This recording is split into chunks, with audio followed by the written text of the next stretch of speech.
Welcome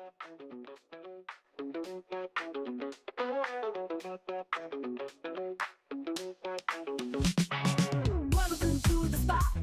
It's time to ignite. Oh yeah. Operation Hangout. The feeling's just right. Chilling with the crew. We're ready to groove. Opinions flying high. Come on, let's move. Hang out all night long, all night. Laughing and debating, playing our song. Oh yeah. Share your thoughts, don't be shy. Don't be shy. Operation Hangout, let's reach for the sky. Let's fly. Pull up a chair, let's get in the zone. Voices blending smooth like a funky trombone. Oh yeah. Topics from the heart, making us think. With a twist and a shout, raise up your drink. Cheers. Hang out all night long, all night. Laughing and debating, playing our song. Oh yeah. Share your thoughts, don't be shy. Don't be shy. Operation Hangout, let's reach for the sky. Let's fly. Bring it down, shake it up, feel the beat. With every word we share, the circle's complete. Living loud, think it proud, that's what we do. Oh yeah. Join the club, come on through, we're waiting for you. Alright. Hang out all night long, all night. Laughing and debating, playing our song. Oh yeah. Share your thoughts, don't be shy. Don't be shy. Operation Hangout, let's reach for the sky. Let's fly. Hang out.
Good evening, everyone. Welcome to this special edition of The Gray Area here on the Sparta HQ Network. I am Mr. Bennett, joined by my partner, as always.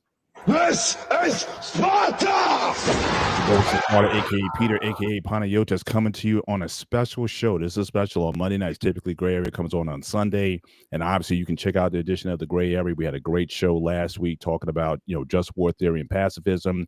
But certainly we've had the privilege of late to be able to have, very engaging interviews with veterans. We love our vets. And certainly those who've been able to make the transition from coming out of the military into comedic and entertainment careers. And we landed another one tonight. So, so I'm going to turn it over to Pete, and you certainly welcome our guests onto the show tonight. So, guys, this is a special edition. So, I'm excited about this, and you don't get me hear my voice. How excited I've been talking about it all day at work. I've been trying to get everybody to tune in as possible. This is the first time in this history's channel that we have a Coast Guard guy and a comedian. So, this is going to be an interesting one. So, hey, guys, give a nice warm applause to my man, Norm Miller. Hey, it's good to have What you on, is sir. going on? Thank you guys. I'm happy to be on. Yeah. Well, I must admit, okay, Yeah. I did a little research on you before I came on. I'm not very happy with you at this point. All right. Okay. First of all, I found Good out. start. First of all, you're from Iowa. Yeah, okay. that's true. Now again, I'm from New Jersey. Rutgers played Iowa this year. You guys came into Rutgers on our blackout night I and know. upset us, and so I'm not happy. So I'm still got some trauma over Good that. game, That was a long ride home that I had to endure because of that. Sorry. And I also saw you in your video. You're wearing a Packers shirt. Now, I'm Yeah. a diehard Steelers fan. Oh no. I had to deal last week with you guys coming and beating us then. So it's like, so I was like, okay, he's a Packers fan. He's an Iowa guy. And Yeah. you guys are probably going to win the Big Ten this year. So I'm I not would happy too. overall with you. So I had to really, when I was happy to get this thing started, but then when I went and get bio stuff, I'm like, all right, I got to hold it I'm together for the sorry. show. It's all I- about the show. So I don't think we're gonna win the Big Ten. I'll say that though. you guys are good. You I guys like the are vote of good. confidence. I hope it's. I true. forgot to warn you. Paul is a very hardcore fan of this Oh, stuff. It's man. not even funny. I was That's like, good. man, because Yeah. we were there. So there was a bunch of us. So we were there that night. It was live, the event. We were so hyped up for our blackout night and whatnot there. And we were just, and we had that game. The opening kickoff, you guys won it back for a touchdown. I'm like, so all of us were just messed up, man. So y'all did something to us. But I was supposed to go to that game because I'm only an hour away, and then my dog ended up needing surgery, so I had to like. Take Oh, him no, back to okay. Maryland. He's good. He's good. okay, good. Yeah, good. it's just his leg, but he ruined my viewing. No, but I could have been there with you. But I always think like I affect games, so I wasn't there. I know, won. right? It's all good. It's all. I'm good. almost you the other say way. that. I'm almost like I'm like a black cat. Sometimes I think Exactly. when I don't watch the game, they win. When I get so invested in, I jinx them. So I'll stay away. If See, I'm with him. Okay, I I'm a can. Jet fan. So when I didn't watch it last week, they won. So this week, obviously, I'm not going to watch it because I'm with you guys. I bet you're going to watch every other game I watch. They always lose, and they're not a bad team this year. This bad coaching, get on my goddamn nerves. Yeah, you must never miss a game. I mean, those guys lose all the time. Thanks for reminding me. Thanks. Yeah. So anyway, let's get into this. Yes, So sir. we always ask every guest one big question to start out. What is your relationship with the military? Oh, sorry. One more time. We always ask our guests with one big question to start out with. What is your relationship with the military? Oh, I Coast Guard for 11 years, active duty with them. I also went to the Coast Guard Academy, so I kind of count that as like 15, but they don't pay me like that. But I was with them from 2011 to 2022. So I got out 3 years ago. Yeah, but kept the haircut for military discounts. But you know, Yeah, I mean, you look like you can still be in. You still look like you can put another 10, 20 in. I mean, right now you look fantastic. So yeah. But So let me ask you this question. There's always this debate about the Coast Guard. Is the difference between the air from the Navy? What is the biggest difference from people who don't know? Oh, man, probably how far we go and length of deployments. Because like I was on a boat for a little bit, and like I would say that I was I was going on a deployment, but my brother, who's actually in the Navy, like one time went out for like a year. He's like, "You didn't go on a deployment. You were out for 2 months." So yeah, we stay a little closer to the U.S. and I would say we have fewer guns. Those are the big differences. Have some local missions here, search and rescue, fisheries management, that kind of stuff. Not so much war focused, although many coasties have been in war before. Yeah. Now, I know it's do you guys get involved with like DEA, like drug enforcement? Because obviously there's borders, there's transport and whatnot. So how involved are you guys in that kind of work? Because that can get kind of dangerous too. Right? Yeah, I know there's a lot of drug interdictions at sea. We that's sort of our bread and butter stuff. Like in the Caribbean or in the Eastern Pacific, Mhm. they'll find these drug boats. They used to shoot the engines out. Now they're doing something different, but that's not the Coast Guard involved with that. Right, Uh, right. right, but yeah, no. So that can get squirrely too. But Mhm. yeah, they do the drug interdiction, migrant addiction stuff at the border. And yeah, when I was on a boat for my first 2 years active duty. We did a little bit of that, but then I transitioned in that. Mhm. Mhm. So is now one of my favorite movies was Miami Vice, not the TV show, but the Miami Vice movie Yeah, where they were doing these runs. So they had these go fast boats that would yeah, run yeah, like silent at night and whatnot. So do you guys get involved in like catching some of those guys and those routes too? Is that yeah. No, that was exciting? That was like amazing how they were doing that in the film. It was so realistic in the film. So. I don't think I've seen the Miami Vice movie. Oh, you got to Michael Mann. You yeah, have it's a good yeah. movie. Yeah. Yeah. Excellent. The It should movie have got a that sequel. I don't know why I didn't earn a sequel, but it was very good. I think if you haven't, definitely add it to your playlist if you haven't watched it already. the Okay. movie Very- that I personally thought it gave a great respect to the Coast Guard was The Guardian. I don't know if you've seen that one. Yeah, no, that's like Mhm. required viewing. You gotta. Yeah, it's one of the best ones. So Yeah. why did you pick the Coast Guard versus the Navy, the Air Force, Marines, and all those other branches? What were real quick? Can I ask you guys? Is there like Sure. people that chat on the screen? Did I see a Oh yeah. message? We have that- we have a I live can- and I active can- chat. We Oh, got that's regulars cool, here with man. us or whatnot. So certainly Is that they'll okay? I throw in. forgot to ask you Now, earlier. also No, must no. mind you, That's we do have great. a former Green Beret. All right, and he Uh, likes to pick fun at every other, not just Coast Guard or National Guard, Yo, but he every is. other branch of military. Mandrell, yes, he's former Green Beret. Oh, what's up, So Miguel? so He could he's beat me like up. Yeah, everybody, yeah. even he picks on the Navy SEAls. Okay, that's As you how he should. is. So As again, you- ignore him. everyone should pick on the SEALs. Absolutely. If he comes No, at you just the I way he saw a message pop up. I was like, wait, somebody. No, that's very cool. I think that's awesome. Yeah. We have a live interactive chat. Some guys Yeah, can live. ask some questions, and we have time to entertain them. We may ask a question from the chat or whatever. But yeah, Heck and yeah. feel free to be yourself here. We Okay. especially with this We co-host, respect ourselves we're so much. unrated here. So Yeah. Okay, great. Yeah. be We- totally yourself. Yeah. Here. Hell This yeah. when I started this channel, and like a little feedback really fast is I wanted something a little edgier but respectful at the same time. Sure. So like we're adults, we can like throw a couple Mhm. curses here and there and all that Of stuff. course. Even somebody doesn't like cursing too much over here. Well, I don't see that's the Mr. thing. Ben. See, we're like the odd couple, and just to kind of give you background on our show, That's perfect. Though. That's we're perfect. so again the gray area. Okay, I'm black, he's white. I'm Greek. Get it right. What? We're Okay. Greek. But we the one thing we always strive to do on the show is again to take topics and give it from a different perspective, our life experiences, but then at the same time we find the gray area. We understand that life isn't always about black and white. There's a lot of gray there, and there's a lot of shared humanity between us Of course. if we can learn how to have a proper conversation. So again, we encourage honest conversation, honest debate here, and we just want to just further understanding and just build bridges with one another. So that was Very really the whole cool, man. basis and genesis for the show. And so again, we have all kinds of people from all kinds of stripes here and whatnot. So again, just be yourself, be at home. And certainly, and towards the end of the show, make sure you plug certain things you're doing. Oh, I saw sure. your calendar, man. You are busy.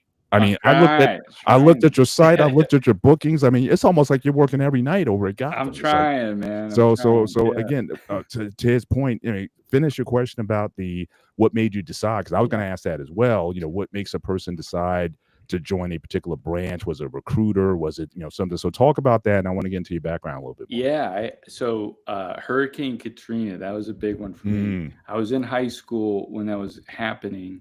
And aviation is something that always interested me. And then you see they're getting a ton of coverage, and Coast Guard pilots are just getting and rescue swimmers and crews, and they're Mhm. just getting all this coverage and doing this really great work. So that's what kind of motivated me to think about the Coast Guard. So, like, I had never spent 10 seconds of my life thinking about the Coast Guard before then. And so that was just sort of this new thing. And so after I looked into it, I was like, I want to do that, and I want to fly, and I want to see if I can do that. So that basically the next 2 years in high school was like kind of preparing for how I could do that in the Coast Guard. Did you? So you just went to a recruiter, or you? I think it was like mostly online. I'm like I hate asking questions. I do a lot of research. Right. But sorry, I missed the other question.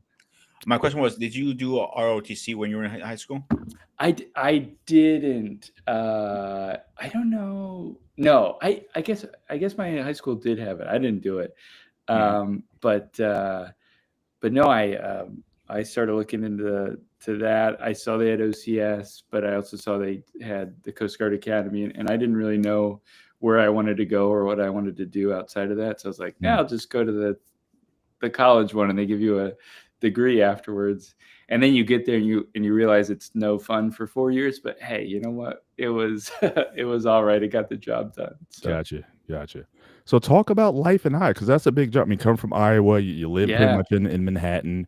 Yeah. Talk about what was life like in Iowa growing up. And you said you were certainly inspired by the unfortunate events of Hurricane Katrina. But what was your path looking like prior to being inspired by that ad? Because I also want to follow up on your writing, because you have a lot of writing credits there as well. So what type of student were you? Were you, bookish like that? I mean, so talk about growing up in Iowa, and what were you thinking about prior to that inspiration about what would you be doing with your life? Yeah, a big family. I'm the youngest of 5, and then we like Same foster here. kids and stuff. Same Oh, here. really? Youngest of 5. Youngest my brother's 5. 6.5 years older. So I'm the one. My mom used to brag me all the time. She's like, I don't know how you came, because my brother's 6.5. He's the next one up. Oh, He's 6.5 years older than me. Yeah. So she was like, I don't know where you came from. We ain't trying to have no more kids. So Right. out of nowhere. So I had to live with that for a while.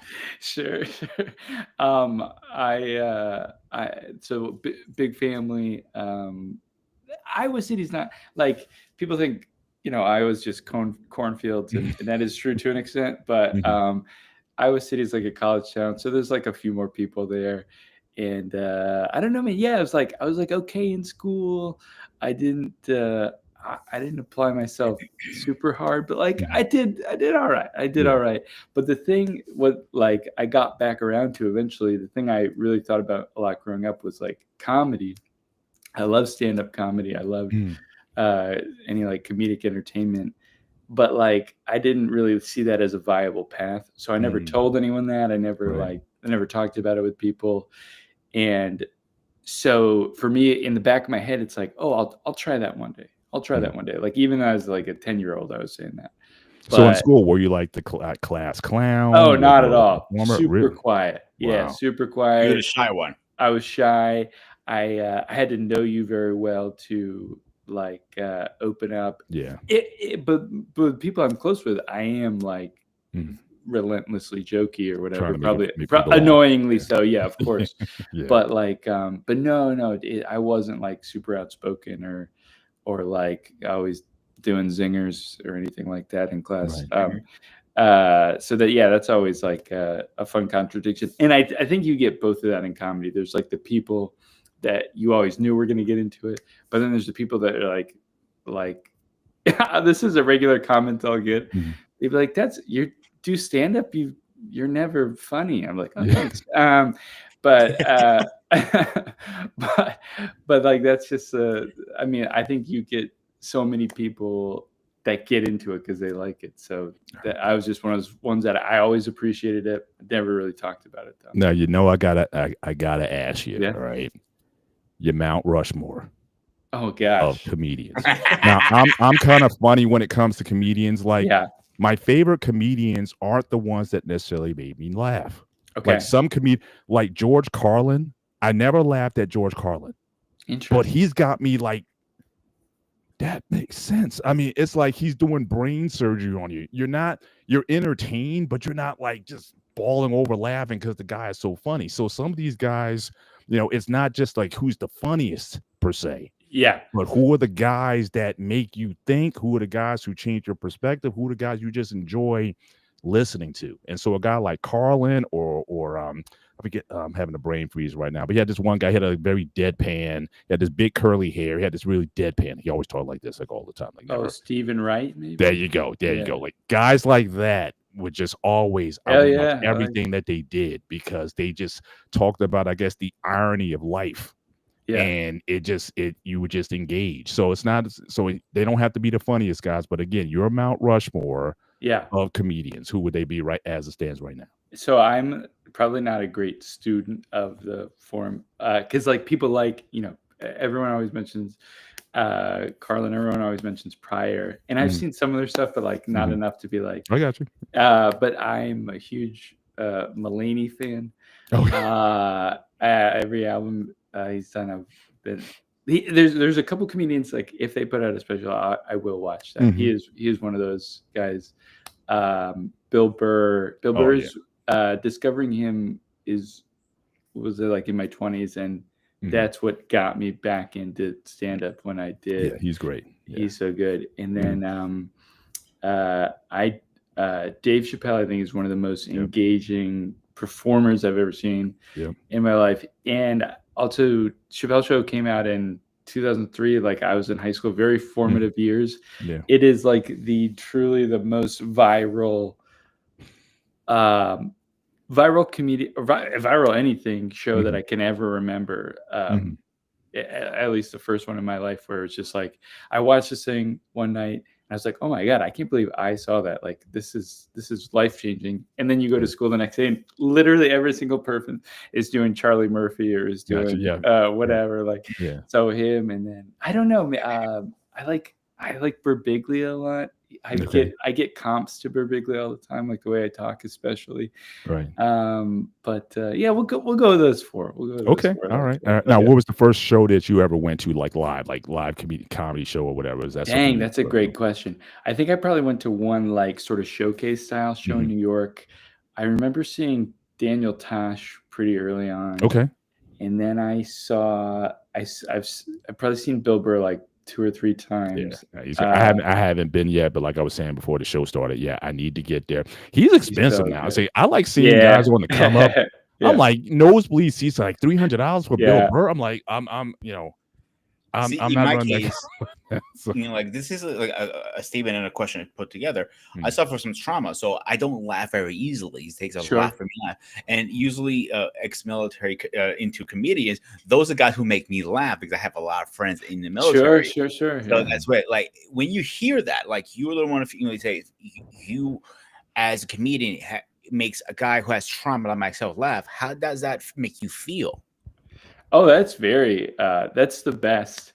And it's very cool. And I think it's very funny to hear, you know, because I'll do veteran show, and it's very funny to hear, like, if a non-veteran is on that veteran show, they're like, it's not like their fault or anything, but they're like thinking about, like, I got to be really respectful, and I got to be really this, and I got to make sure everything's like stated the right way. It's like, dude, these people no, you do not. They want the total opposite. They want the complete opposite. They want this like raw, and they want this like real, and like they're the, you know, some of the best shows I've ever done are those shows, and great laughers. But yeah, I actually had it, like I was on stage an hour and a half ago, and I mentioned like the Coast Guard, and I had an Army guy come up after and just be like, dude, I'm in the Army. Like, that was awesome. Like, and it was me making fun of the Coast Guard, but like, you know,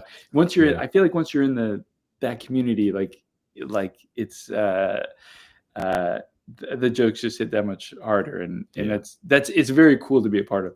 That's something I never would have predicted, but the veteran comedy connection is incredibly strong and like very useful, and yeah.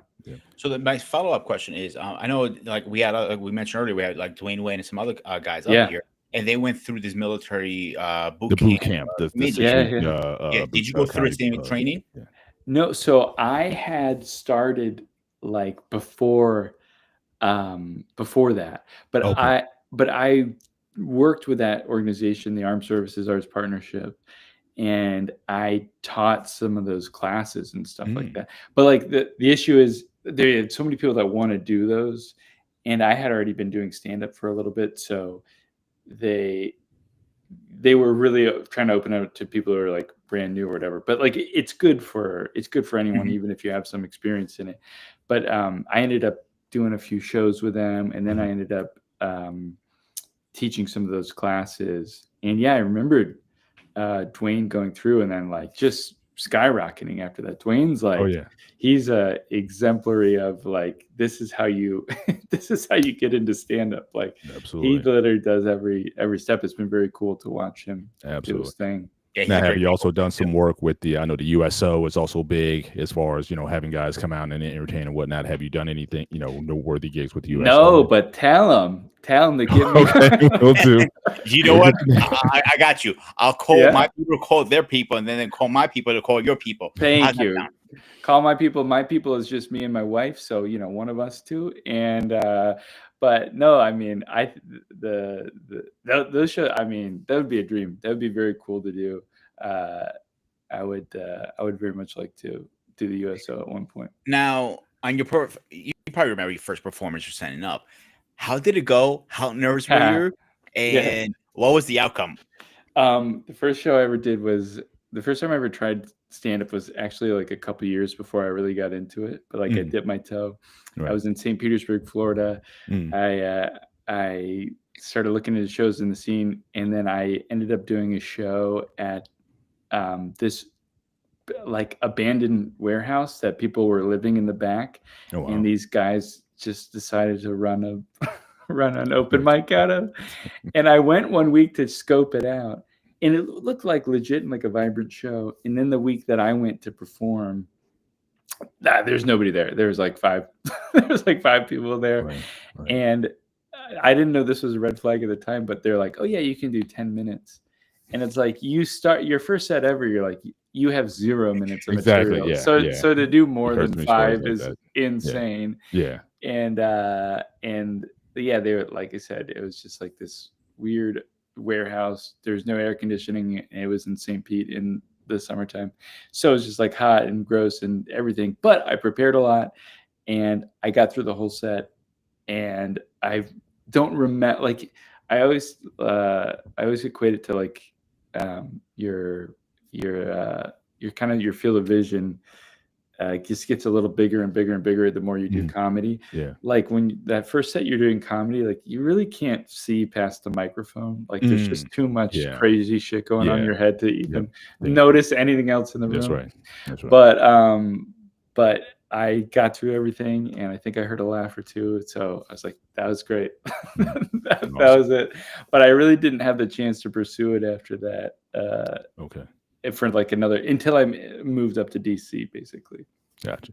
So you went from Iowa, and I know you said you won ships and whatnot. So your first station, I guess, more stateside, was in DC. Is that was your? No, so I went to Iowa. Then I lived for a little bit in West Virginia, all landlocked. And then from there I went to the Coast Guard Academy. I was in Connecticut. And the first active duty station I had was in San Diego. And that's where I was on a boat for a couple of years. Yeah. And then I went to Pensacola, Florida for flight training. And then I went to St. Petersburg, Florida. And then I went to DC after that. I haven't lived. You've been all over. Yeah. I haven't lived in the same place for more than 4 years in like 20 years or something like that. Yeah. That is wild. But again, you get to see the country and see all different types of perspectives. Yeah. Great. If you can travel and do something you love, go for it. I always say. Of course. Yeah. And my next question was going to be, when a joke goes too far, how do you know when it went too far? That was always the question I always want to ask. And let me follow up on that. Yeah. Craig, he asked a question in the chat. Yeah, I was going to bring that. Have you ever ripped into someone on stage, or has someone gotten you? Have you gotten the heckler bit and that kind of interaction? How'd you handle that the first time it happened? So all that together, if you can come. I see these questions out. I think yes. And also that can go too far. So ripping into some that's a thing you learn, because you see especially comedians starting now, they see all these crowd work clips and it's like comedian destroys Yeah. so and so. Yeah. And so you're going on stage and you're like ready to fucking do battle. You're like, Mhm. yeah, anyone talks to me, I'm gonna cut their head off. Yeah. And then one time, I remember one of the first times it wasn't even really a heckle, but I had like talked about being married, Mhm. and somebody was like, where's your ring? Like I wasn't wearing which I don't wear regular. Mhm. It's fine. But I immediately was like, I like laid into the guys like I was told him to shut up and all this stuff, and I don't know if I insulted him or whatever, Mhm. but the crowd was completely against me. Mhm. and so Oh. you like when I look back on it, I'm like, oh, it was kind of a legitimate question. Yeah. like I'm talking about being married and he's like, you don't have a wedding ring on. And like now, if I heard that, I would just turn it into a bit because I have Yeah. a bit about it. You're right. And I don't know who said this. I feel like uh I don't even know the comedian that said this, but like it's a lot better to be like inquisitive on Mhm. stage instead of like a confrontational, because Mhm. unless the people know, or unless everyone is against the person in the audience who said something or did something, then you just look like an asshole. You just look Yeah. like because somebody could be talking, and it's distracting you, but nobody else in the crowd over here That's knows. right. And That's then you right. just go and turn to him like, shut the fuck up. And then Yeah. like, Yeah. oh, why is he being mean to that Yeah. old woman over there? Um, and it's the same thing with like material you asked about, like going too far. That you'll know quick. Mhm. They'll literally sink back into their seats, Mhm. and they'll or like physically groan. Mhm. That's Yeah. always funny. Or Yeah. just stop laughing. You could just feel the energy get sucked out of the room. And Right. it's hard because like sometimes the same joke that would have killed somewhere one night That's right. will completely bomb somewhere the next night. That's right. And you just have to be able to read that or lean into it or find your way out of it. And a lot of Well, I trial guess and that's where the error. reps come in, right? I mean, That's not right. only like I talked about earlier, it's like your schedule, like, all your appearances at the Gotham, but again, working different circuits, working black clubs, working the Yeah. college circuit, Yeah. working, all these different north, south, west. I mean, all of these different areas. That's how you make, make your bones. It's like, and I wanted to also talk about, you being a pilot, which is amazing to me. But again, Yeah. you got to put your reps in anything that you do. Whether it be comedy, you got to have a certain number of stage appearances, all different types of environments. When you're training to be a pilot, you got to put in those sort of reps also. So again, it's just that rule just applies to everything. Nothing comes easy like that. I Yeah. know very few people I've ever known in life who just can naturally either be funny or naturally witty or just come back, you say something at them, they got to line right back at you and whatnot. There's very Yeah. few people who have that ability. And if you really want to work in a space, most of us have to work for it. Yeah. And so again, I would think the same thing would be in comedy also. Yeah. It's crazy how often like crowd work or like you'll have stuff ready, like and something might happen in a show that might seem like so specific to that show, but once you've done enough shows, it's like, no, that's actually happened like a dozen times, and like you just know how to respond to it and you just Yeah. know how to react to it. And yeah, to your point, like being able to do any room, like that's something like I think I remember Bill Burr talking about like being the club comic. Mhm. The club comic is like, some people might kill for this crowd or for that crowd or for their specific little Mhm. like audience or whatever, but like the club comic, he puts it on a pedestal. It's just somebody who can go in anywhere That's right. at any time and like clean up. And that, to me, that has always been the goal. I'm not saying I'm there by any means, but like I do like that, like the ability to find common ground with like kind of any audience and make them laugh, basically. So let me follow up with that. So obviously, as a stand-up, and sometimes the crowd might go against you. How Sure. do you win them back toward your favor? I don't know, man. I got to figure that out. Yeah. Yeah. It can be so hard. Yeah. I think that was I think it was, this might be a sign. I've tried to quote Seinfeld earlier. I'm not sure if this one's Seinfeld either, but I think the recommendation is always back to the material. Like you gotta get back there at some point. There's like little tricks you can do. You can call it out, which could be good or it could be bad. Call out like a joke not landing, or you call out an audience for being tight. But usually tricks like that only work once or twice. You can't keep it's doing like, it. like you talked about Bill Burr, right? Yeah. His famous Philly rant. That's right. Right? That's right. That's like comedy legend. I mean, that's like all time. And I don't know if anybody if you tried to replicate that, I don't know if it would work. I mean, that was just a right moment in time where he just turned 7 minutes into just right classic, moment in time, right comic as well. Oh my gosh. Yeah. But that was a cool thing where like, okay, you could see the wheels turning. At first he's like, fuck you guys. and he does like a few bits about like, fuck you. And then he hears them respond to it. Yeah. And then he's like, oh, well, I can do this for Okay. 15 more minutes. Yeah. 6 minutes left. And it was incredible. But I would say that was that was definitely experience, but it's like, oh, his material's not working there. Well, he found this other lane, and that's when he went on. So if you have something like whatever, I've been doing this marriage material that they're just not into. It's like, well, try something, pivot, like get out of that, like go into something else, find what they like. Sometimes I'm shocked with like crowds that I read coming in. I'm like, they seem kind of like older, nicer. I'm going to do this. And then they just seem a little bit bored, but then you hit them with like a dirty joke or like an edgy joke, and they like light up. You're like, oh, you guys were here for that the whole time. I didn't know. I think a lot that happens. Because again, a lot of times you go to a comedy just as a fan, you want to kind of escape your everyday. You know what I mean? Very true. Just like you could be a Sunday school teacher like I am and whatnot, but sometimes you just want to strip stuff off. It's like, I don't want to be encumbered by whatever. It's just like with the military guys, don't pamper us or whatever. I just want just a totally different experience. And then I can go back to my regular life after that or whatever. But you don't have to like baby. It's like, oh, okay, you don't want to offend anybody or what have you. Just be funny, or just be, just kind of be yourself and just let us then, enjoy the experience. So it's not always about, sometimes, you want to break away and be a little loose or what have you. So it's what you may think a person wants is totally different. Yeah. It's funny because I went to 2 comedy shows. And it was Fluffy was one of them, and Brett Williams was another one. And both of them had one thing in common: is put your phones away. Yeah. Don't worry about what's going on, and just live in the moment. Mm-hmm. Yes. If we did that more often, I think our life would be a lot more easier. 100%.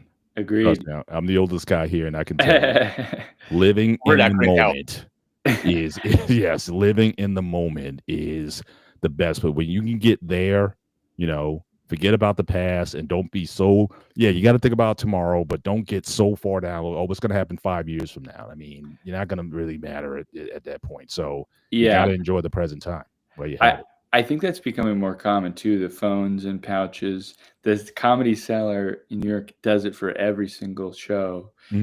Like in just any show that's run out of there, you will get a plastic bag. They seal the bag. You tear it open after the show.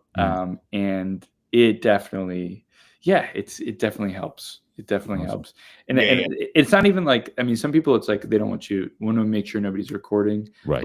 But more than that, like, yes, there's so many shows where people just on their phone and you're like, you could have done this anywhere. Like, what are you doing? Yeah. And you spend all that money to go to the show, and it's like, that's right. Point. But the question I want to follow up with is, once you left the military, do you see life differently now as a comedian versus when you were in service, and how did that affect your everyday life?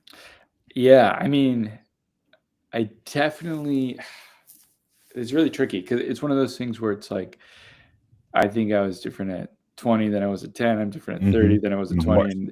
And so it's like, I don't know how big a role the military plays versus just like natural maturing or anything like that. But I definitely I'm always thankful for my background, like in the Coast Guard, but I'm also like very excited to be doing this now. Like, Yeah. it's funny because it's like on the one hand, it sounds bad if I'm like I'm really happy to be out, and I am, but I'm also like I think it was a great platform to get into this weird career.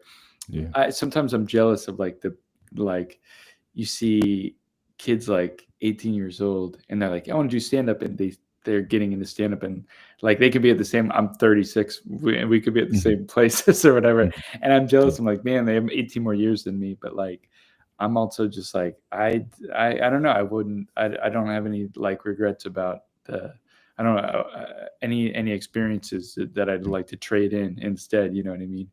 Yeah. Was there a and- lull, like after? Because common thing for guys who got out, it's like you spend a good portion of your adult life doing whatever it is. Sure, We had Joe, and he's in 30 years. Yeah. And then it's like you go through this period. It's like, okay, what am I going to do with my life after this? Because that's all you know.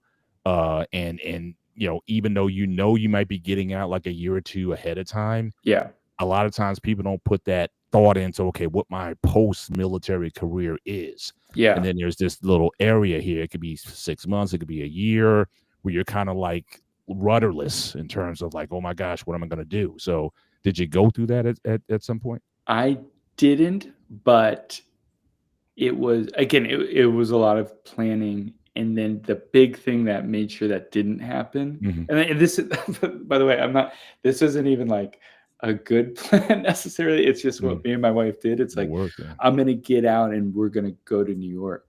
And New York, good or bad, will not make you feel like it'll make it, you get thrown into this machine, and it's insane up here, and like really, really difficult, like insane at first.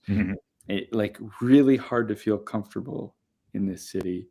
But like I got out the Coast Guard in June of 2022, and we had moved here by September or something like that. Oh wow. So like it was like very fast. And like in those 3 months you're just like selling a house, and we're moving all our stuff, and we're doing all this paperwork, and then we're like taking trips to see everything. And it was also a huge leap, and I credit my wife a lot for like not A, coming along, but B, like kind of pushing. She's like, oh, you got to do New York or LA.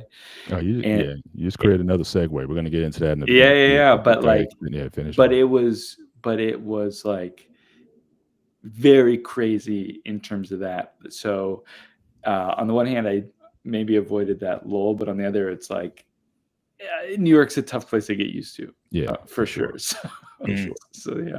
All right. Talk about so again, a pilot. I mean, that's like growing up. And again, I first of all, I wouldn't call if I don't have the right eyesight. I'm too tall. I'm 6'3". I was never going to be a pilot. You're a helicopter pilot? That's right. Yeah. How did that happen? I mean, like you said, you coming out of high school or whatnot. And from what I understand, flying a helicopter that's not easy. It's like they say flying planes is easier than handling a helicopter. So what kind of helicopters did you fly, and how did that come about? And you just decided, I think I'll be a pilot. I was flying the H-60, so it's like the Black Hawk or the Jayhawk or whatever we call it, the Jayhawk. But no, I mean that's like what I was hoping to do when I joined. Okay. And I applied for it out of the academy. I didn't get it then, but what's good about the Coast Guard is like you have like I don't know, like 3 or 4 chances maybe, and which is different from what I understand from other services sometimes. And then I was on my boat for a year, or I think I was on for a year, some change, and then I got accepted into flight school after that. So much in life and comedy and everything, it's like timing and luck. And I just I got in that class. I went through Pensacola after that, and then flying the 60 versus flying the 65, those are the two and even flying fixed wing versus rotary Yeah, wing. It's yeah, like a yeah. whole thing. A lot of it's like based on what's available. Mhm. And at the times that I went through, like that airframe was available. That's what I wanted to fly. So like Right. it worked out. Like Right. it just But like what's that worked out like, very though? well. I mean, to be a pilot, to be a helicopter Yeah. pilot, just I know you got a lot of stuff to think about. Obviously, there's Yeah. the mission, objective, and you got to get to and from. But just the thrill of flying, and do you miss it? I mean, like now, would you get into like a little commercial helicopter and just fly around? You and your wife just hey, let's go for a drive. Let's go for a ride. I mean, do Yeah. you? I mean, It is very cool. I would say the flying sensation kind of goes away, not mm, quickly, mhm. but like there's so much like outside of like just like I'm flying. There's like there's rules and regulations Yeah. on a federal level, on a Coast Guard level, on like Right. an area level, and then there's like missions, and then there's Mm. weather, and then like there's so much stuff. Flying language is or like how you speak over the radio in Yeah. the air is like Yeah, I think it's like learning another language. yeah, Like yeah. there's just like it's so much to like so there's a lot to take in there. When I got out, I was thinking about that. I was like, am I gonna miss that? Am I gonna miss Mhm. doing that? And like fortunately comedy is like it's another thing where it's like so full and so busy. Like I have not it's something like I would do that. I would get in. I think it Yeah, would like be very cool commercial to aviation, it would like, be very cool to fly especially in New again. York, they got tours all over the place with Exactly. stuff, There's yeah. so many. But like the prohibitive thing is that it's like insanely expensive, and you have to keep current. It's ongoing learning, yeah, it's ongoing, You yeah. have to keep current on so many things and physicals and yeah, to the point where I'm like, it would be a huge lift to do something that I would like kind of enjoy. Mhm. So Oh, this is a yeah. crazy idea. If you ever Yeah. get back in the air, just call me and Paul. Okay. We'll do a live See, show now from there. this guy, now he wants to on his next coming birthday, he wants to jump out of an airplane. I'm not doing that. Okay. He's Okay. like, we You can gotta join do us. this We'll be together, in bro. I'll be CQ's jumping out fine. of the plane I'm with not us. doing it. Yeah, Let's do it. you guys can do that. He wants to jump out of an airplane. I'm like, So more this power is the to you. plan because my birthday is this month, in November 29th, right? Okay. I'll be the 4-0 finally. So I'm not jumping Nice. on a plane in the middle of November. I am crazy, but not stupid. Let's get Yeah. that right. So the plan is because all my friends are in Maryland. I know CQ, King Smith, all those guys.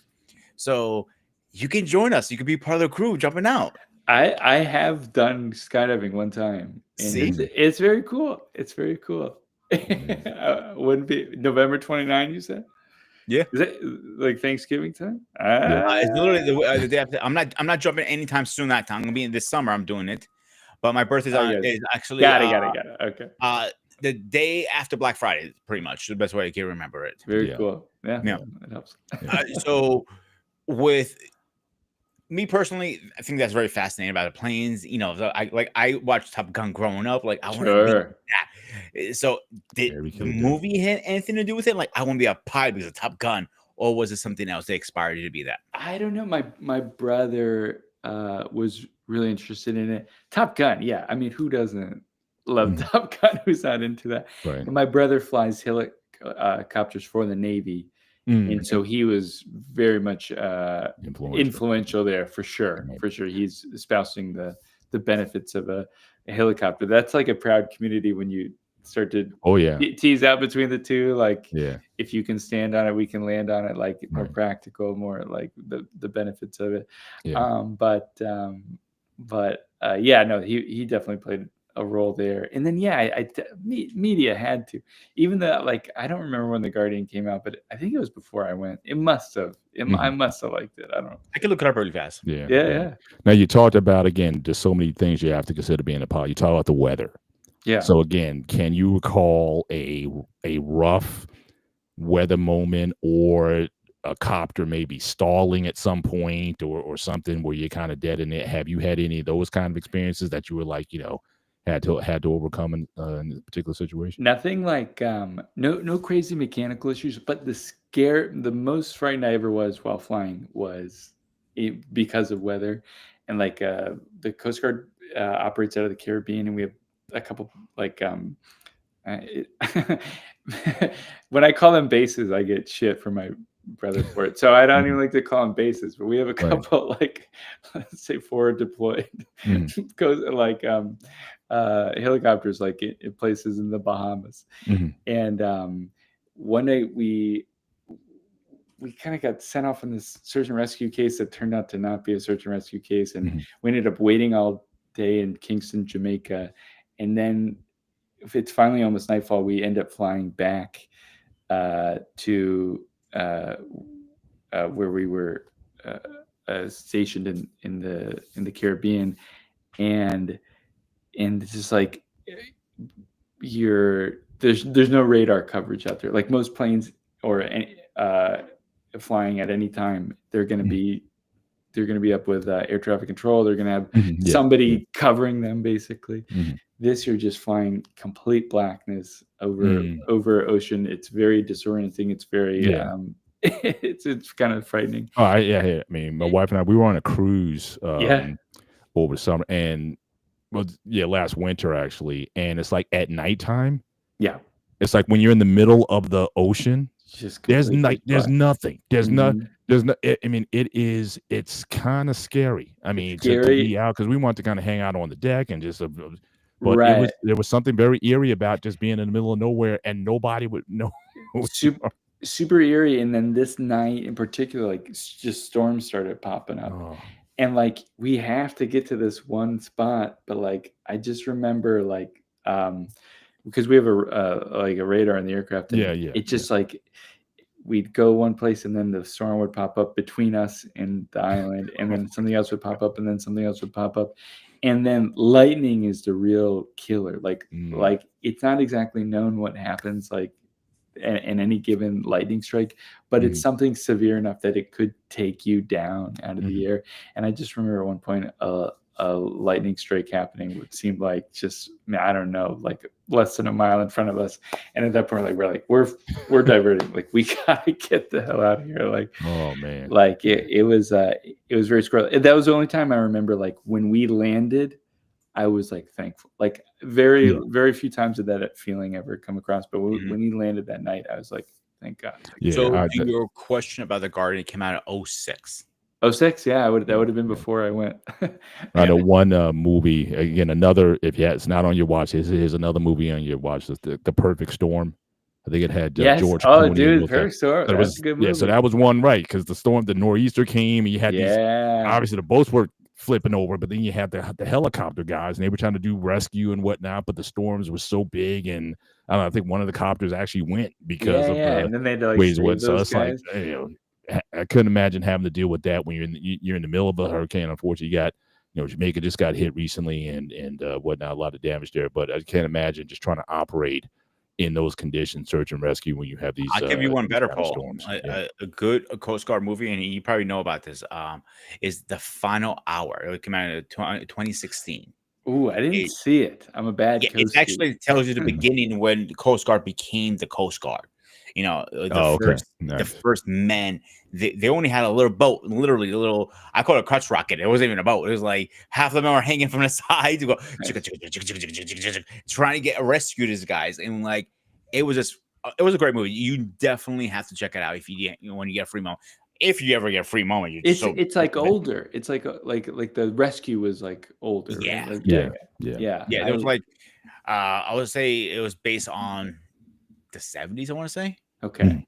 Gotcha. Maybe a little more back than that. It's a very good movie. Like I can correct on that. We're coming close to an hour. Do you want to keep going a little bit longer, or do you want to hit an hour? Oh, you good with that? Yeah, I'm good. Yeah, I don't want to keep them too long, and I was going to kind of go into the last segment anyway. So, I know you're a very busy man. Absolutely. Wanted to switch gears a little bit, unless Peter, you had another question. No, go ahead. So again, want to switch gears a little bit, and I know you talk about your wife. And you talk about being married and whatnot. I'm on season 29, so again, congrats, man. and one thing that we've seen again consistently with the guys we've had on, that they simply could not do what they do without the support of their wives. The wives, the family support. I know you don't have kids yet, but the wife support and guys have been asking like, where do you find these women? Because in this YouTube space and stuff, and that's probably why people are giving you crap in the clubs and whatnot. It's like there's no good women out in the YouTube. There's no good men. There's no good women, and like, but time after time we meet these guys successfully married. Women, their wives support them, and it's like because it takes a lot to say, look, I'm gonna leave my career. We're gonna pick up, and in your case, move to New York. Yeah. Or other guys like Dwayne and his thing. It's like, okay, I'm just gonna give comedy a try. And I mean, Joe last week, his wife is actually basically a stage man. Like she makes the bookings for him. Yeah. And so again, talk about that first. How'd you meet her? Sure. And then what do you think is the key? Like, talk about how she supports you and how do you keep it going? Because I think you guys, I think are giving a lot of hope to some of these younger guys out here, especially when you're a younger guy, to say, look, there's still good women out there, but it's so wonderful when you find the right one that rides or dies with you. So talk about that a little bit. How'd you meet her? And then talk about the support that she gives you. Yeah, well, we had an odd meeting. I met my wife in Cancun, Mexico. So my friend was dating her sister. My friend has a timeshare in Cancun, and he goes all the time. And so he's going. I go with him, and my now sister-in-law dating my friend at the time. Right. I was like, hey, this guy's brought his weird friends with him. Come with us so you can distract them. So I ended up like hanging out with my now wife for like a week down there. Oh wow. And we just hit it off, and we started like talking, taking things really slow, and then eventually dating long distance. I was in Pensacola at the time. She was in Cancun, and then I moved to Tampa. She's still in Cancun. Until we I think we dated long distance like 3.5 years or something like that. Oh, wow. It was a long time. Now she had like at some points we would like stay together for like a month or so at a time. So we had like neither of us said it at the time, but we had these like trial runs where it's like, hey, could I live with this person? Right. Because we were both thinking it. We had always like we're both thinking about marriage, but like we didn't like say that. Like we took things like super slow. And I think that helped to the young men and women looking for the good people. Try to keep the pressure off. Try to take it slow. Try to meet with or talk with people that you're really good communicating with. I wouldn't recommend this, but one of the things about dating long distance is that you end up having to only communicate essentially. Like and if you can do that, if you're good enough to pass that test, I think that's a good sign, because then like nothing else involved, you are able to at least talk to each other very well. And then we did a fiance visa in 2016. Oh, so she was still in Mexico at the time. She's still in Mexico at the time. Gotcha. And she has lived in the US for less than a decade at this point. So it was crazy to think about. Essentially the time. Pretty much you guys were like a 90-day fiance kind of thing. That's the same exact visa. I tell people, that's the one I tell people, like, if I'm on stage, you'd be like, it's like 90-Day Fiance, except that we actually love each other. But yeah, but but that is exactly the visa that we used. And then, so like it's just a crazy start, like, not like in the sense that we weren't feeling good about it, but just in like, just an odd,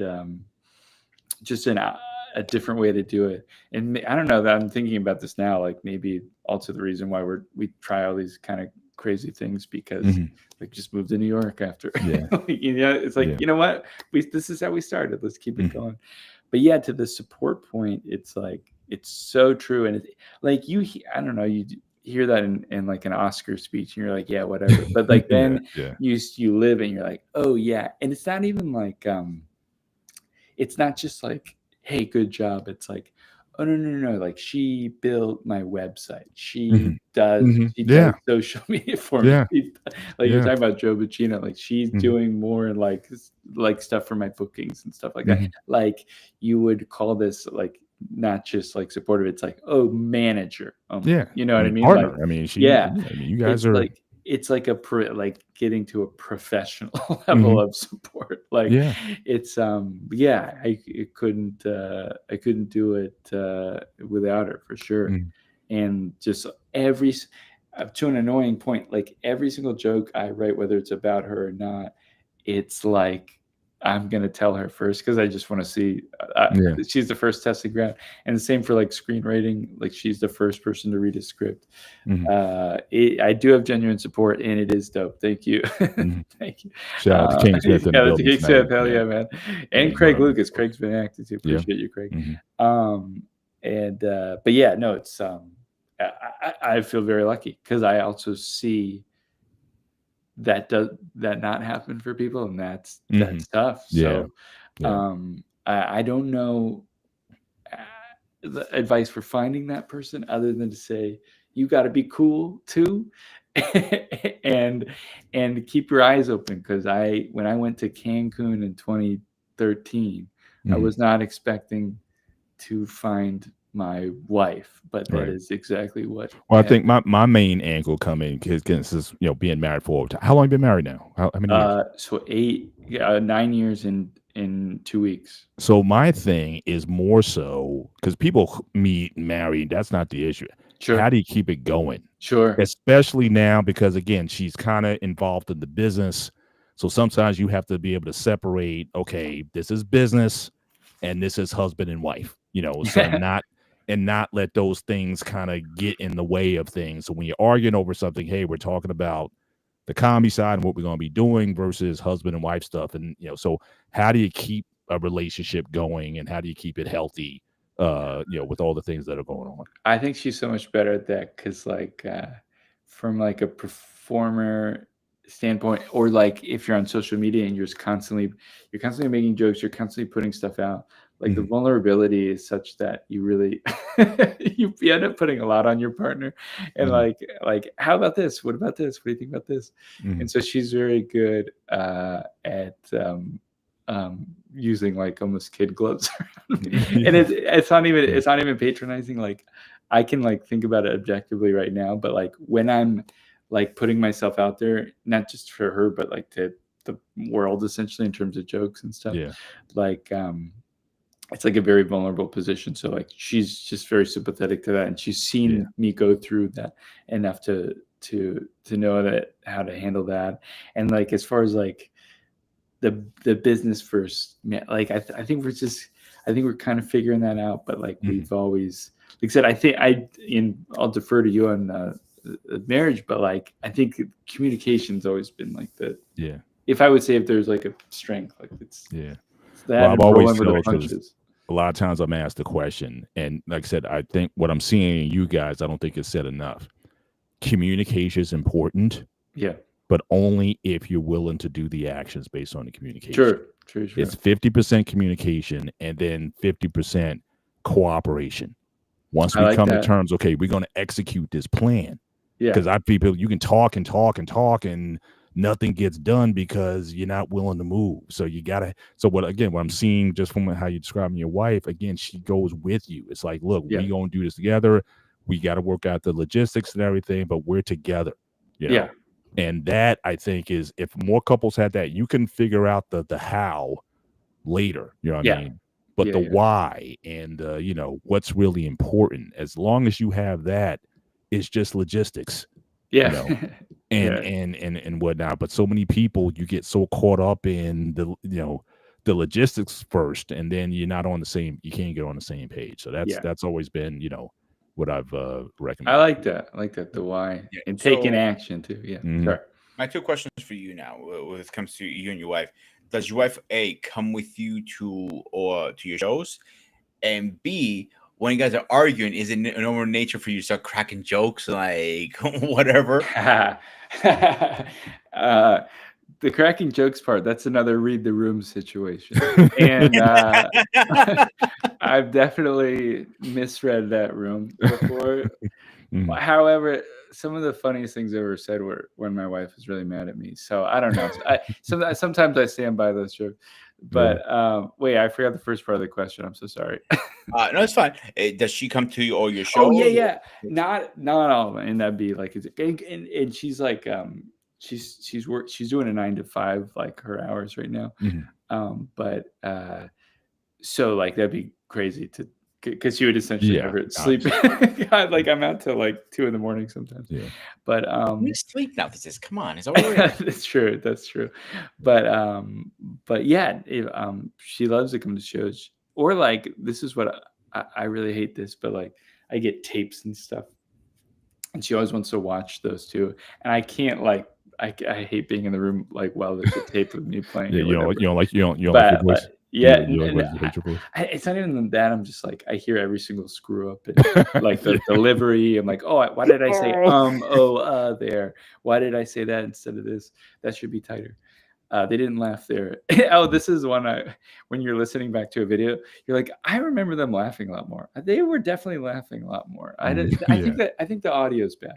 Mhm. But yeah, no, she definitely likes to come to shows. And sometimes, like, especially when you're early on, I don't know if you guys were talking about like bringer shows, but like my wife is like the default bringer audience, which is can be rough for her. Okay. But Yeah. I don't do as So- many of those nowadays. But yeah, those are no fun. Before we continue on, we got 2 questions in the chat. So one is from our buddy Craig. Would you ever do a show overseas?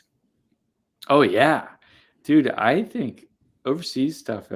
I hear people like doing even going to like comics my level. Nobody too crazy, fancy or famous. Mhm. Going to like clubs in Spain and France and Germany. Now you also have the cruise ships or and as well. Hong You Kong. see- Oh you've yeah, seen that Yeah. stuff. But like very accessible. Like I feel like cruise ships are a little bit like you gotta have it in there. But like very Mhm. accessible clubs, are happening all over the world in English, which is Mhm. the very cool part because Oh yeah. I yeah. only speak it.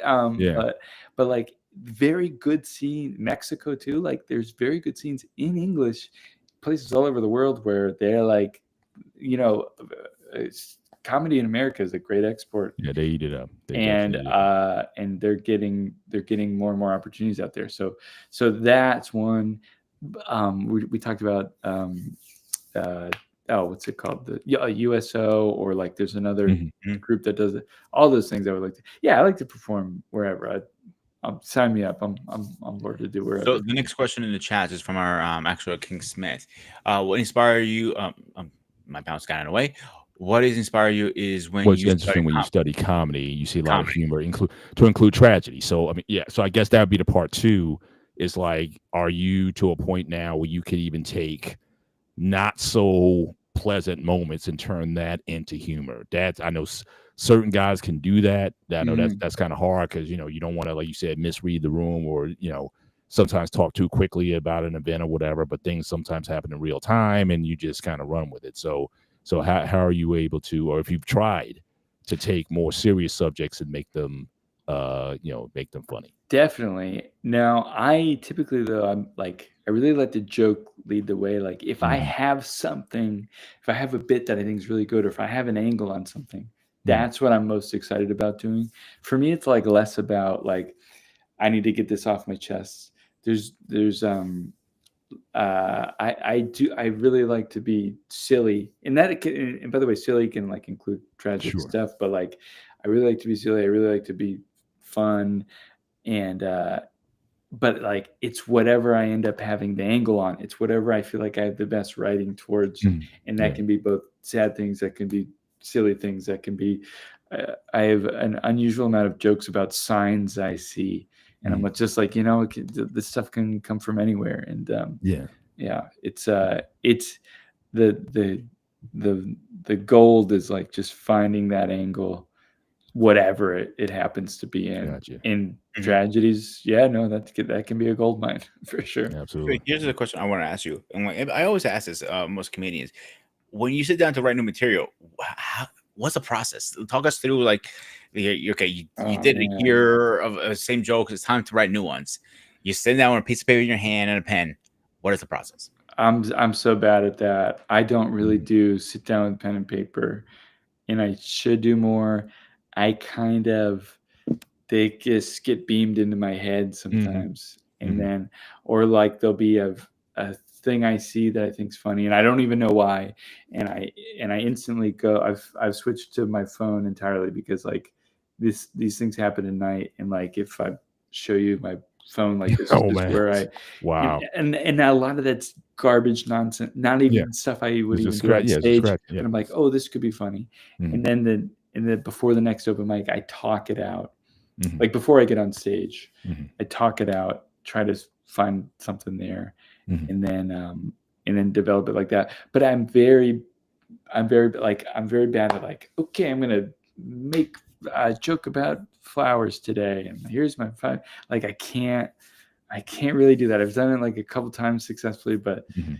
the best stuff I have is just stuff that like kind of hits you, Mhm. which is good on one hand because it does happen, but bad on the other when you're like, nothing's hit me in a while. Yeah. Like when is this one of these bits gonna get beamed into my head again? Like what's Yeah. going on? Yeah. But yeah, like capturing every funny thought and then seeing and trying to develop that, seeing Yeah. if there's anything there, Absolutely. work it out at a mic. So let me ask one last question, and I'll give it over to Paul. Is when you have your new script, or you get whatever you guys call it, I'm not familiar with the terms. I apologize. Do you have like a test run, like a group, like you know how they shoot a movie, they do a test scene, Yeah. a test. Do you guys do something similar? How does that work? I mean, like I got a couple friends that we'll get together and write sometimes. My wife is she always hears my bits whether she wants to or not. And then open mics, that's like our big testing ground. Mhm. That's like there's a place that is literally 300 feet up the street from me that they have an open mic every Monday, Wednesday, and sometimes I think Thursdays now or something too. And like you just go there, you take it. Well, that's a very cool part about New York is like there's an endless amount of these things. Yeah. And now a lot of them are dog shit, but you know, Yeah. it's good and bad. Right. But you go and you try it out.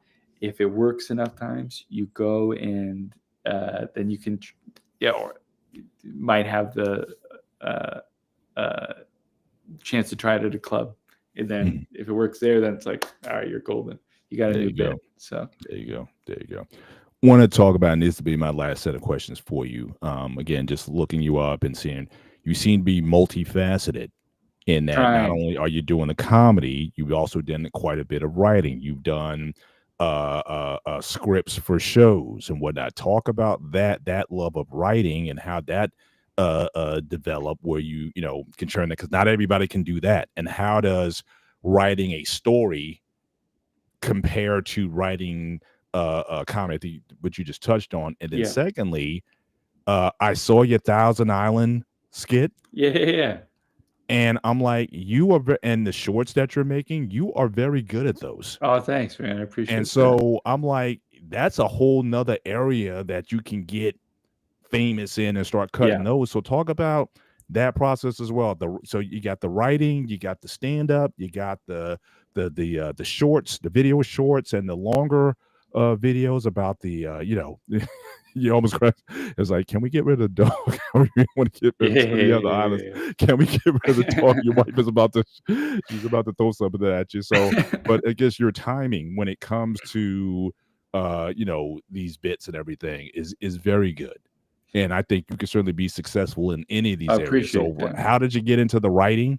Because that's why I was asking you earlier about your background. Were you a writer? Did you like to write in high school or something? How'd you get into that? And where do you think you can go with the shorts and the bits? Because like I said, I watched probably about a dozen of them Oh, nice. prior Thank to you, the man. show. And the one you were like, oh, well, my parents, I'm going to get this house when my parents died. Yeah. But I got to speed it along. I was dying when you I saying. appreciate that. So talk about these aspects and where do you think you can see yourself going with that? But I see talent in in any one of those endeavors, but it seems like your heart's with the stand up. So talk about those extra areas, because I don't think we've seen anybody yet who expands there. It's like, I want to go straight into comedy and that's it. But you Sure. got some range here. Yeah, I think, well, like when you do comedy, I think I mean, I love comedic performance in any like Mhm. field. You end up trying all these different things, for me, one of the things I tried was writing, and it's just something I happen to like. Like I've tried other things that I don't think I'm so good at. Like I've tried improv. I don't think I'm quite there. Like even though I like it a lot, I tried other like acting stuff. That some stuff that it didn't work out as well. But for me, writing, well, A, you can do it by yourself, which is cool. Yeah. And B, it's just like I love sitcoms. I love a lot of movies. And if you're like, oh, you just realize it's kind of like doing stand-ups. Like, oh, it's just guys like that practiced a bunch, and eventually they got hired to do it, or they sold the script, or did whatever. But to your point about like, I never did it as a kid. I never even thought about it. I was bad in English. I never did anything. But I do think if I have any like credits or any like innate abilities, it's like I have a good sense of story, and that's helped a lot. So when I started writing, it was just like I read a ton of screenplays, and then I started doing it on my own, and then some of them got recognition. There's also this fantastic group called the Veterans Writing Project. Anybody interested in screenwriting should look at that, apply to that if you can. You get like mentored by professional writers for free, like on and it's like a built-up program. Like you got to be accepted into it. It's a year-long commitment. It is online, which is very nice and a bit of a hybrid. So like you're able to do it even if you have like a full-time job or whatever. But it's a great veteran writing outlet. But yeah, it was just another one of those things where you try it. I don't recommend doing stuff that you hate. So I dropped a couple things that I didn't like so much, but the screenwriting I just really liked. I love finishing a script. I love finding a story. It's completely different from joke writing. Now there's jokes within the script, but like the script is so much more like a puzzle that you just have to find the pieces and find where they go. And then it's a little bit more like analogous to like sketches and stuff. That to me is like, you got to grow your brand, and I think that's the best way. So I like doing a lot of those, but for good or for bad, social media is a thing that's going to be necessary. But I think you can do very well. Like I said, the shorts, whether you do on TikTok or Instagram or whatever. And your wife, she's almost like the perfect, because she's like deadpan, right? She's the straight person. Yeah, she's great. And you just bounce ideas off of that. So I think again, you guys are very cute together that way. I appreciate that. And with the dog, I mean, look, everyone loves the dog. So you got to put him in the videos. You can't. See, one thing about me and Paul, we're both Beagle dads. So mine is literally right here. Right He's there? like laying on the sofa, like right next to me, right here. So he just hangs with me all the time. Mine was trying to fight me when I walked in the door right before I logged on, and my wife took him away. But as soon as I opened the door to our room, he's going to come out and try to. I mean, I will have to wrestle him tonight, or he won't go to bed. So. But listen, this has been, like I said, I'm good on my end. This has been great. Certainly, I really appreciate your time that you've spent with us, and you've been terrific. Thank you. So, go ahead. So my last question, I always ended with this: tell us the most funniest story that happened to you when you were in the service. It doesn't matter how we've gotten some wrong. We've gotten some real ones. It can be PG. We've gotten some real ones on this show. So I don't know if you got anything. So actually, Joe's last week. I don't know if we can top Joe's. I think that was actually what's his name? Angry Elf. He's the number one right now. Oh, you still want? Yeah, with CQ, the prank they pulled each other. Yeah. Oh man, I don't even know if it bears repeating on the show, but yeah, we've had some doozies. We've had some doozies on this show. So yeah, so don't hold back. If you got something, lay it on us. Go for it. I feel the pressure. I'm gonna do a anticlimactic story, but I do think it's very funny. We end up. This was my first 2 years in the Coast Guard. So I'm like 21 or 22, and we do a port call in Panama City. In Panama City, if you've never been to Panama City, Panama, by the way, not Panama City, Florida, and if you've never been, it's Las Vegas, but I don't know, poorer, I guess, and it's like an insane place, and we were all looking forward to it. You know, you're out for like, I think we're out for like a month or a month and a half, and we're pulling a port. Everyone's getting ready to drink and go crazy, and it's going to be a nuts time. Mm-hmm. Right. I don't know what it was, like something. I had a shift or something the night before. I ended up not getting any sleep whatsoever, and so we pull into port. It's like my one night out, because then the next night I have duty, and then the night after that, or the day after that, we leave. So it's like one night out. We're gonna go light up the town. I rent a hotel room with my buddy, and we're gonna go pregame there, and then I don't know, get into the debauchery. But because like we had barely slept, and because like we started like drinking a few beers before we were gonna head out. We both just fell asleep in the hotel room and woke up the next morning at like 8 a.m. perfectly rested, but having just ruined the entire trip. We didn't do a single thing. Wow. 21, just two 21-year-old straight men spending a night in a hotel room together, and that was my wild Panama story there. I don't want to give up the.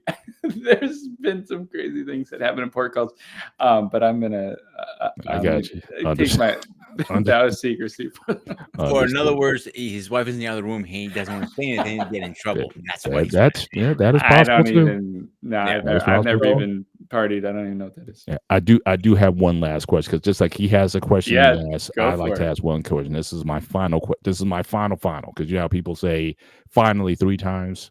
So this is my finally. All right. Final answer. We ask on this show, especially for folks who've been in the military, and it comes off the title of our show, the gray area. As I said earlier, things aren't necessarily in black and white. What was your gray area when it came to your military service? Because I know a lot of guys, you go in, sometimes you're gung-ho and you think about, it's going to be great or whatever. And then we've had guys who've been, like I said, that guy Mandrell, been in major theaters of war. Sure. And sometimes you may see things that, you weren't expecting, and it really changes your perspective sometimes on life or how you see the world philosophically, whatever. So was there a gray area that you saw in your service that really made you think differently about the world or humanity or this country and some of the things that we may be doing? Again, I don't want you to reveal anything that that you can, obviously, but I see that with a lot of our vets. That's why I enjoy talking to vets. Sure. Because you see the world from a perspective that 99% of people don't get a chance to see. Yeah. And so again, has there been that moment in your life where you just like literally looked at like, whoa, and you start to really ask some questions about yourself and maybe even what you're doing? I don't think I ever had a huge like moral gray area issues. For the most part, I served with a lot of people. I think I was like very I liked most of the people. There might be like some people I didn't exactly like, or question their motivations, or question some things they said, or thoughts they had. This is actually on record for me, but the drug interdiction mission I've always felt was, and that's to say nothing of what's currently happening, because that's like a whole completely different discussion. But the drug interdiction, I've always felt like we were kind of spinning our wheels with that. And I'm like I don't know. I have different policy on it, but I wrote a paper like discussing it, which to me was like kind of cool, because it's like I have this issue with policy, and I wrote a paper that's like published at the Naval Institute, and that actually was more heartening than anything, because like, oh, I can actually put out a criticism, and it's like accepted and appreciated, and people read it and stuff like that. Nice. And one thing that was like really interesting, because I was this guy who was starting off. I think you meet a lot of pessimistic people, and there's like a lot of people who question everything. Every decision's dumb. Everything is stupid. And like, don't get me wrong, there are like dumb decisions and stuff out there. But working from that, my last job was at Coast Guard headquarters, and you literally see things being made, decisions being made that you know are gonna trickle down and just confuse the hell out of the people that they eventually get told to. Yeah. And what my big takeaway actually was that it's like, even when not everything's dumb, not everything's stupid. Like people like are, I feel like most of the time well-meaning. And when you take the time to understand like the entire process, things begin to make more sense. So I think that's helped pulled me out of a pessimism I would have felt as like a younger person. Nice. And that and that's a better way to look at the world is to, if something doesn't make sense, try to increase your understanding. Beautiful. That's it. Awesome. Terrific. So at this point, the floor is yours. Plug in whatever you want. Okay. Appropriate shows, whatever you like. And one thing I always like to say also, again, when you hit the big time, don't forget about the little people like us. Please come back when you got 1 million subscribers and whatnot. Sure. Again, remember us, and we'd appreciate you coming back, when you get there. Cool. Well, yeah, thank you guys so much. This was a lot of fun. I'm just doing a lot of shows right now, mostly in New York, some on the road. I have a website, noahmillercomedy.com. You can find my stuff there. And then on social media, I think I'm on most of the social media. I'm sure they're inventing new ones every day. But my handle for all of those so far is Hello Noah Miller. So you can follow me on Instagram and TikTok. That's where I'm most active. YouTube, though, I'm getting more into. Reddit, that's something we got to worry about now. So all these platforms, I try to stay active, and I put out a lot of content. I do a lot of comedy, and I'm trying to do as many shows as I can. Awesome. Well, again, we just want to thank you once again for being with us, and thank you certainly for the chat tonight. Shout out to the actual King Smith, Craig in the house, Mandrell stopping by earlier. We appreciate you guys coming through as always, and stay tuned, because again, our goal with this show, not only just talking about topics on the show, but we also like bringing guests on and having engaging interviews and just learning about people and the journeys that they're on, and really the transitions, how you can go from one career to the next, and seeing how these guys have been able to pull that off. So again, we're going to continue to do that certainly in this panel and this content. So we're just going to ask, certainly before you guys leave tonight, make sure you hit the like button certainly on the way out. Certainly helps us and help us to grow this network. And, we'll just keep generating. So stay tuned for additional content. On a Wednesday, we got, Anime Unlocked. That's going to be coming out. And then join me. I'll be on with my guy, the coach, Next Gen Training. We're going to be talking about real estate. And so we try to give you content pretty much we're trying to build a platform 7 days out of the week, certain content on the channel. But Pete, you want to plug something? Only correction is the Spartan, the anime show is going to Fridays. Okay. Wednesday. Except that, guys, tune into the show this week. King Smith will be back with us tomorrow night for a very serious topic. Except that, guys, as always, this was a Spartan HQ Network. He is the president of the Bold Brothers. And first of all, hang on. Let me get it for Noah in the future before you get it right. Let me get the button ready. It is the bold and the beautiful, the beneficent, benevolent, all brotherhood. So this is. So I just got to make it right, and it has to kind of come off your the tongue limit on talking. So Shut the fuck up. Yeah. That's when I know I got him. When he pulls that out, I know I got under his skin. So the radio DJ. All right, and of course, to our guests, thank you so much for coming up. Hopefully, we can come back on a future show again, and we'd love to have you. Thank you guys so much. It was fun. Yeah. Except that, as always, guys, stay fresh, stay safe, and I'll see you guys on the next one. Peace.